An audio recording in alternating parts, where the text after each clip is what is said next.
Voilà, mesdames, messieurs, vous êtes bien sûr le réveil matin. Questions électorales prend place à présent. Nous démarrons avec Rufin Gojo. Bonjour. Bonjour, Madame Prenel. Vous allez bien? Ça va très bien, merci. Merci de revenir donc sur le plateau du réveil matin. Alors, vous êtes désormais un habitué. C'est un plaisir. Vous êtes expert électoral. Vous êtes directeur exécutif de Caïcedra Institute. Alors, Wichedi Bagidi, nous avons d'autres thématiques également à aborder ce matin, essentiellement parler de la circonscription électorale, de ses enjeux politiques et électoraux. Mais avant tout cela, Wichedi. Oui. Brunel, à nouveau bonjour. Bonjour, Monsieur Rufin Godjo. J'espère que vous vous portez bien. Ça va très bien. Bienvenue très, à très nouveau bien. sur nos plateaux. Merci beaucoup. Donc, nous allons démarrer par une actualité. Il y a la Cour qui a joint à la Sénat de permettre au parti Les Démocrates de corriger la liste de candidatures en remplaçant les 4 noms ayant des problèmes de quitus fiscal et de participer au scrutin. Monsieur Rufin Godjo, dites-nous ce que vous en pensez à ce sujet. Oh, je dirais que la démocratie est en marche et qu'il faut s'en féliciter. La Cour, la loi électorale est très claire. La loi électorale, quand on dépose un dossier de candidature, on ne peut changer qu'en cas de décès ou de doublon. Nous ne sommes dans le cas d'espèce ni en face d'un cas de décès, encore moins en face d'un cas de doublon. Mais la Cour, qui a le pouvoir d'assurer la régulation de l'institution, a demandé à ce qu'on prenne en compte, n'est-ce pas, le dossier des 4 militants des démocrates.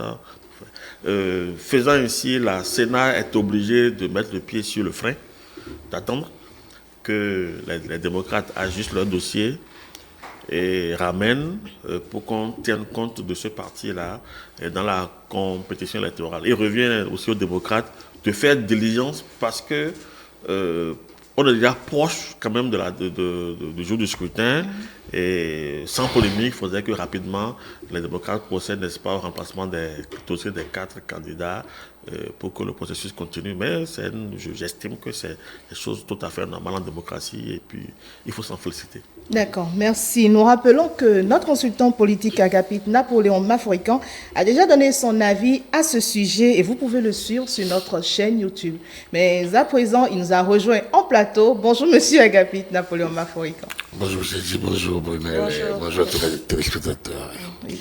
Alors, bon, la question, il faut revenir quand même un peu sur le sujet pour dire après Rufin que la fonction, il faut que les téléspectateurs comprennent la fonction de régulation. Parce que beaucoup regardent la Cour comme l'organe de gestion de contentieux. On va revenir sans doute un jour sur ce qu'on appelle le contentieux. Oui. Dans le cas d'espèce, c'est un contentieux qui est porté à la connaissance donc, de la Cour. Et dans le contentieux, la Cour a utilisé tous les moyens possibles en sa possession. Donc, c'est une situation d'exception. C'est une situation d'exception, mais dont la Cour peut connaître et dont la Cour a connu. Et sur laquelle la Cour peut délibérer et sur laquelle la Cour a délibéré. Donc, il ne faudrait pas que, je pense que comme l'a dit mon vis-à-vis, la démocratie a gagné. Et c'est une leçon également pour, disons, tout. Je pense que c'est une leçon à enseigner parfois dans les écoles de Sciences Po. Et également que, dans le cas d'espèces, les institutions, elles ont certains pouvoirs, certaines prérogatives qu'il est important de connaître et de reconnaître en ces moments-là. Parce qu'à des moments donnés, lorsqu'on gagne, tout le monde est content. Lorsqu'on perd, on commence par faire des conjectures. Donc il faut comprendre que, oui, dans des cas comme celui-ci, il peut y avoir des décisions du genre qui valent leur pesant parce que l'institution qui l'a dit en a les prérogatives. Très bien. Merci Agapit Napoléon Maforican. Nous parlons de circonscription électorale aujourd'hui et Rufin Godjo, quand on parle de circonscription électorale, de quoi on parle? À quoi on fait référence? La circonscription électorale est un espace territorial délimité au sein duquel se déroule un scrutin. C'est-à-dire qu'on ne peut pas faire une élection dans un espace ouvert sans borne. Même la présidentielle que l'on organise où le Bénin entier est une circonscription électorale, on a retenu qu'il faut l'élargir à nos ambassades et consulats à l'étranger. Et donc, quand on parle d'élection, la première chose, où est-ce que ça se passe? Un exemple très très simple. Oui. Vous savez qu'il y a des Béninois, nous avons des frontières. Nous avons des frontières avec le Nigeria, avec le Togo, avec le Burkina, avec le Niger. Lorsqu'on fait le découpage électoral, il y a des Béninois, peut-être qui sont au Togo tout près. Ils ne peuvent pas voter parce qu'ils ne sont pas considérés comme éléments de l'espace territorial défini pour le déroulement du vote. Mais au fur et à mesure qu'on descend dans les élections, on commence par avoir des espaces plus petits. L'espace dédié aux législatives est plus petit que l'espace dédié à la présidentielle. Donc, on découpe le territoire. Mais on ne découpe pas. On tient compte de l'organisation administrative pour faire des regroupements. Donc, aujourd'hui, de façon concrète, pour les législatives, une circonscription électorale, c'est toujours une combinaison de communes existantes. Sauf le cas de Cotonou, qui est à la fois commune, département et circonscription électorale. Je crois aussi Djougou, qui est commune et circonscription. Le reste, ce sont des communes, ensemble, Bodomé, Ouéry et autres, pour organiser le scrutin. Donc l'espace, c'est déterminant. Même Cotonou, quand vous prenez Cotonou, vous avez la 15e, qui est ce que nous appelons à Papa, jusqu'à la frontière avec Semé là-bas. Et nous avons la partie côtière, qui est la 16e. Donc, première chose, qui dit élection, dit un espace territorial avec des frontières très précises au sein duquel se déroule le scrutin. C'est ça la séquence électorale. Très bien. Alors, Agapit, Le découpage électoral, la séquence électorale procède d'un processus qu'on appelle le découpage électoral, qui est un processus parlementaire, mais qui est aussi politique. Je pense au premier jour de notre émission, nous l'avions dit, c'est un processus éminemment politique, puisqu'il emporte un certain nombre de conséquences. C'est un découpage, la situation procède du découpage. Le découpage, c'est le processus par lequel le territoire national est subdivisé en des parties administratives qui deviennent des parties électorales. Donc un territoire électoral. Dans le cas de ces législatives, si nous avons 24 territoires électoraux, et, comme il a dit, un département est subdivisé en deux. Et lorsqu'on prend le département de Cotonou, et qui est le département du littoral, il est également subdivisé en deux. En fait, Cotonou est un département du littoral, il est subdivisé en deux.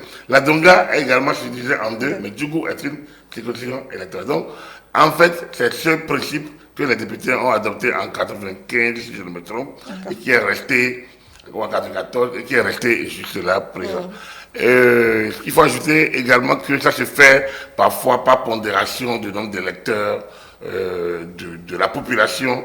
Et normalement, on fait en sorte que le découpage se gère dans le périmètre des circonscriptions. C'est-à-dire quoi? On n'a pas de département divisé en deux maintenant, mais il y a des découpages plus pervers.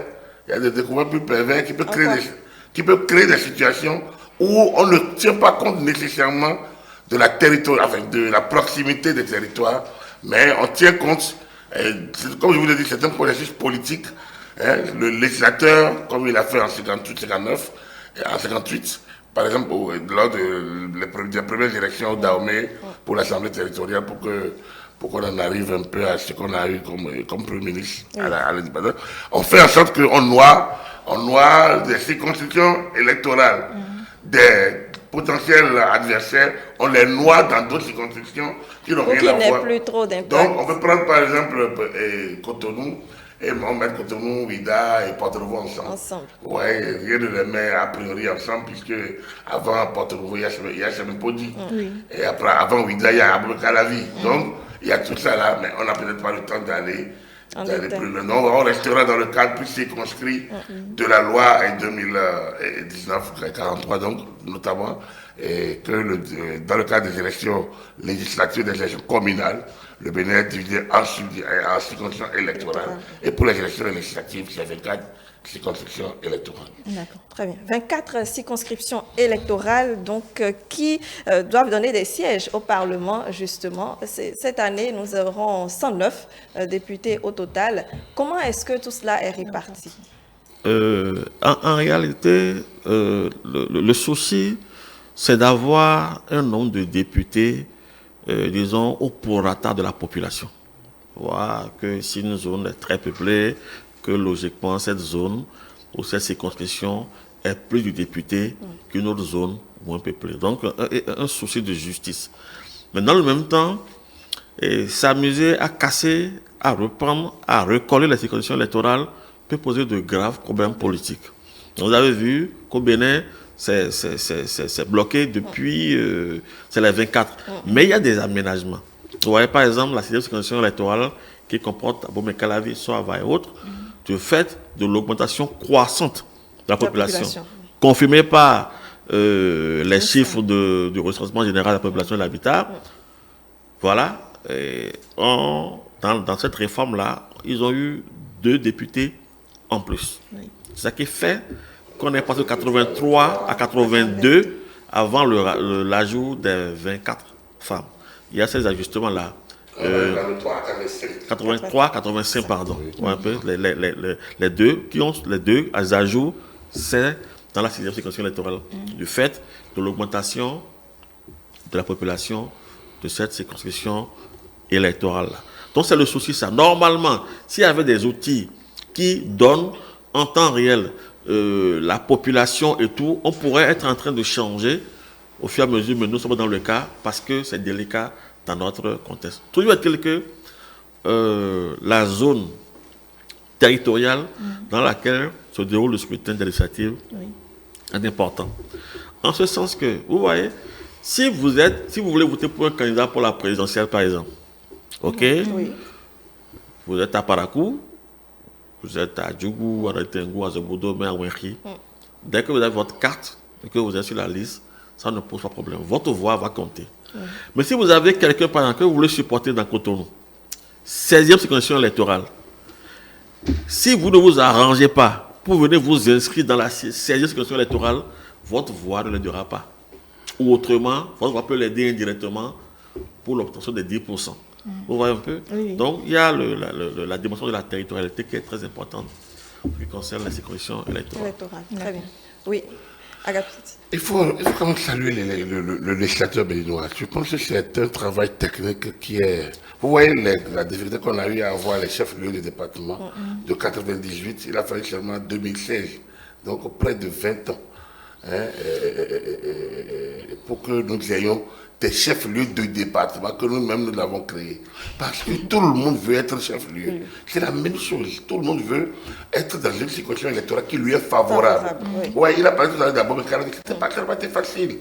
Que Porto-Novo, regardez une ville comme Porto-Novo, se retrouver dans Semepodi, à Djara, à Guégué pour donner 5. Alors que Porto-Novo, bien, on aurait pu être seul et à 2 donner 3. Vous voyez, c'est des questions comme ça, mais ça a été des négociations sur négociations. Je me rappelle toujours, c'était chroniqueur parlementaire à l'époque où ça a été fait. J'ai suivi un peu et les conciliabules qui ont fini par déboucher sur cette délimitation. Il faut saluer la constance, le fait que le législateur ait pu rester constant, parce que le code électoral béninois a évolué pratiquement au gré des élections, depuis 90. À chaque élection, à chaque élection, ce code. Sauf celle de 2018 et de 2014, qui a pu résister un peu. Et voilà, et celle de 2018. Encore que. Donc, vous voyez que, en réalité, le fait de ne pas toucher à ce socle a été important, sinon ça allait en rajouter à la crise. Ça, c'est important.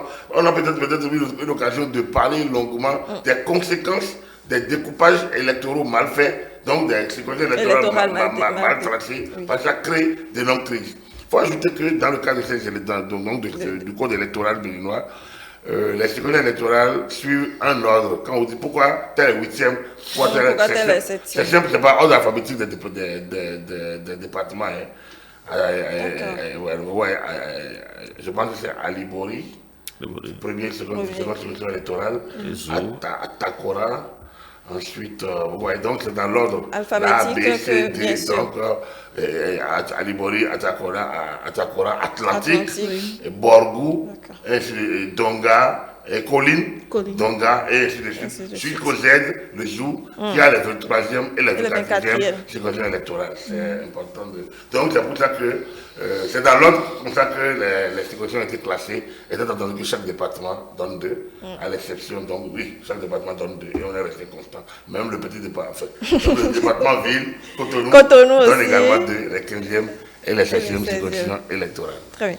Alors, Rufin Godjo, est-ce qu'il y a d'autres spécificités sur les circonscriptions que vous voudriez partager avec nous? Non, c'est important de reconnaître que c'est des opérations délicates, que chaque communauté, en réalité, chaque communauté a légitimement envie d'avoir un proche au Parlement. Donc, il se fait que, si on doit tenir compte de ça, on risque de rentrer dans des petites subdivisions qui vont créer l'ethnicisme. Dans le même temps, il faut ouvrir, donc c'est un équilibre qu'on fait de sorte à avoir les députés qui sont les émanations d'une circonscription, mais les représentants de toute la nation. Donc il est important de retenir la notion de territorialité, la notion de ratio de population qui permet de faire élire les députés dans ces zones. Très bien. Rufin Godjo, oui? Nous n'avons pas toujours eu 24 circonscriptions électorales. Il faut peut-être le dire qu'en 90, lors du référendum et de l'élection présidentielle et des premières élections législatives, la circonscription électorale était l'ancien département. Nous avions 6 circonscriptions électorales. Oui. C'était le département. Donc chaque Voilà, département 6 départements. constituait une circonscription Une électorale. circonscription. Et parce que la volonté était de faire du député l'élu de la nation. Et comme c'était quand même assez difficile de faire du pays une circonscription électorale pour des élections législatives, on a préféré faire du département. Bon, après, c'est beaucoup plus lourd. Mais moi, je pense que, et ça c'est un avis de consultant, c'est un avis d'un citoyen, je pense que dans le principe du député élu de la nation tout entière, normalement, la circonscription devrait être une, c'est la nation.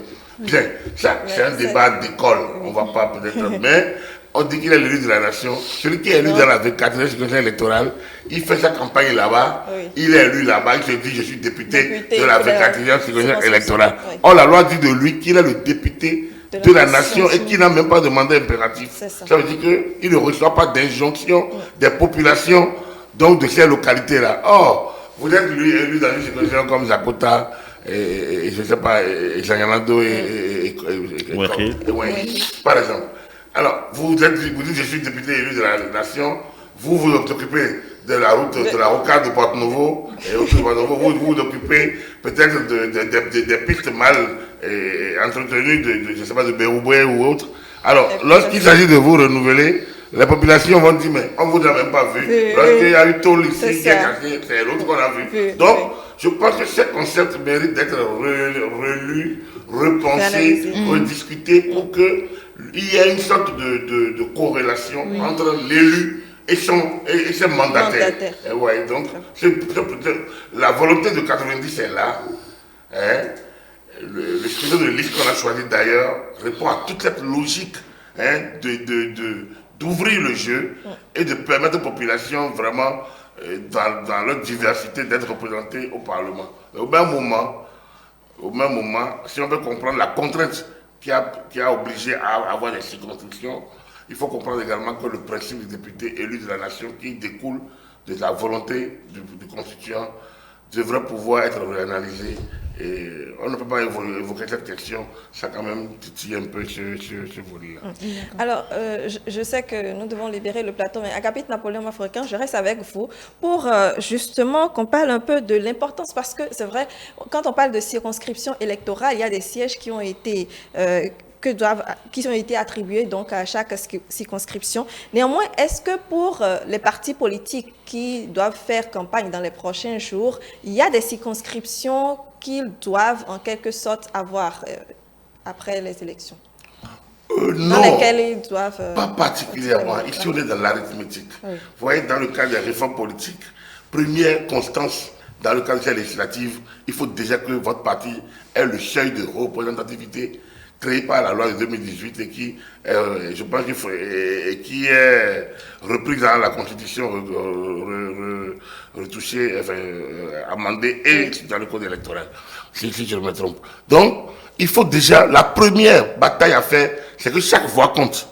Ici, premièrement, pour la bataille, pour avoir un siège C'est que chaque Chaque voix voix compte. compte. Il ne s'agira pas de gagner une commune isolée, oui, c'est ça. ou un arrondissement isolé, Mhm. ou un village isolé, comme c'était le cas avant. Parce que lorsque vous prenez une circonscription électorale, je donne un peu à la volée, hein, quand on dit Karibama, c'est la numéro 1. Donc, Première. je préfère la citer elle. Donc quand on dit Karibama Malanville, qui donne, si je me trompe, 3 ou 4. Alors, si vous la prenez, lorsque vous gagnez une grande ville comme Kandi, vous vous dites, il n'y a pas de problème. C'est ça. Moi, je peux faire campagne à Kandi et gagner mon truc. oui. Aujourd'hui, votre parti ne peut pas faire campagne à Kandi seul et avoir 10%. Donc, vous devez faire en sorte que, déjà, vous ayez 10% du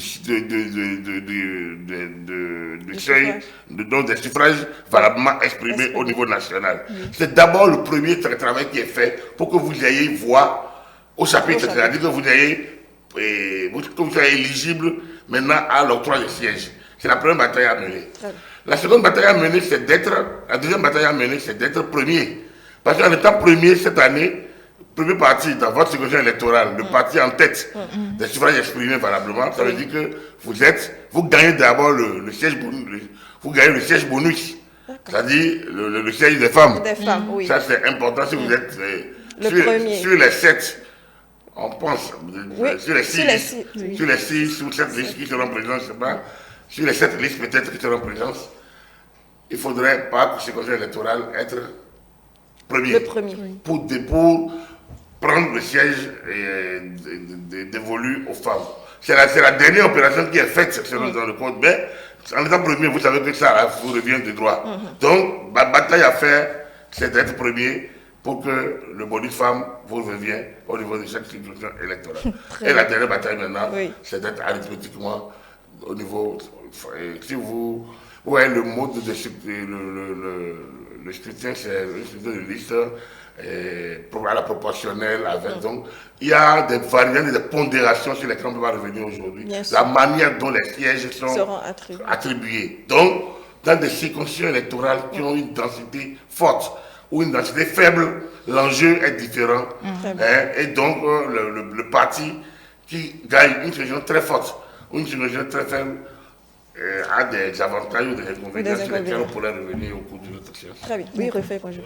Si vous faites attention, vous réaliserez que dans le cadre de législative, c'est vraiment un plateau, un espace offert pour renforcer les partis politiques. Vous allez voir que pour les législatives, il n'y a pas la photo d'un candidat à la députation, comme même plutôt le logo du parti. Et puis, après ça, c'est un scrutin de liste. Le parti propose la liste de ses candidats. Et s'il gagne, c'est à ce niveau-là que... Donc, il y a ce souci-là de renforcer les partis politiques. Deuxième élément, le fait qu'il y ait le seuil de représentativité de 10% au moins des suffrages valablement exprimés, force aussi à avoir de grands partis qui sont capables d'être présents du nord au sud, de l'est à l'ouest, de manière à obtenir aisément les 10%. Parce que si vous avez 9,89% des voix et que vous avez ramassé tous les sièges de votre circonscription, c'est la mort subite. Vous passez à côté, puis on calcule pour le reste. Donc, l'enjeu de taille, souci de renforcement des partis politiques, un peu, c'est déterminant pour la démocratie. C'est important dans l'éducation citoyenne. Oui, c'est très important dans l'éducation citoyenne parce que il faudrait que les populations qui votent sachent qu'il ne s'agira pas de s'enfermer dans une circonscription, que les partis communiquent. Parce que pour les élections communales, on a un peu plus. C'est la première fois que ce seuil a été appliqué pour les élections communales de 2020. Et là, vous voyez, ah non, nous avons gagné telle circonscription. Ah non, nos électeurs ne sont pas contents. Il n'y a pas d'électeurs. Il y a l'électeur du parti qui est un parti qui a vocation à être un parti national. Donc, là où l'électeur vote ici dans les hameaux isolés dans lesquels on pense que vous êtes le meilleur, soyez le meilleur au niveau national, sinon vous allez gagner une ville, vous allez gagner un hameau, vous allez gagner une circonscription électorale et vous n'aurez aucun siège et il y a d'autres personnes qui vont vous représenter. Très bien. Merci Agapit Napoléon Maforican. Ce sera là votre mot de fin. Merci. Non, c'est bon, merci. Merci. Alors, Rufin Godjo? Je dirais ce que j'ai toujours dit depuis des jours, que les citoyens aillent voter librement et qu'il y ait la ferveur démocratique, qu'il y ait le débat, qu'il y ait la discussion pour que ce que chaque parti a envie de faire au Parlement soit connu de de manière claire et que les citoyens fassent des choix éclairés. Voilà. Merci infiniment. Wicheji Babidi. Oui, j'allais juste rappeler que dans les propos de Agapit Napoléon Mafoïka, il a parlé du contentieux et que vous allez voir, nous allons débattre de ce sujet dans nos prochains numéros. Merci beaucoup, Agapit Napoléon Maforican, Rufin Godjo. Merci. Nous avons démarré le réveil matin depuis 3 jours. Maintenant, nous allons poursuivre la même cadence la semaine prochaine. Restez donc fidèles à ce programme pour en découvrir davantage sur d'autres thématiques, d'autres notions liées aux élections. Nous parlions aujourd'hui de circonscriptions électorales, enjeux politiques et électoraux, donc sur questions électorales.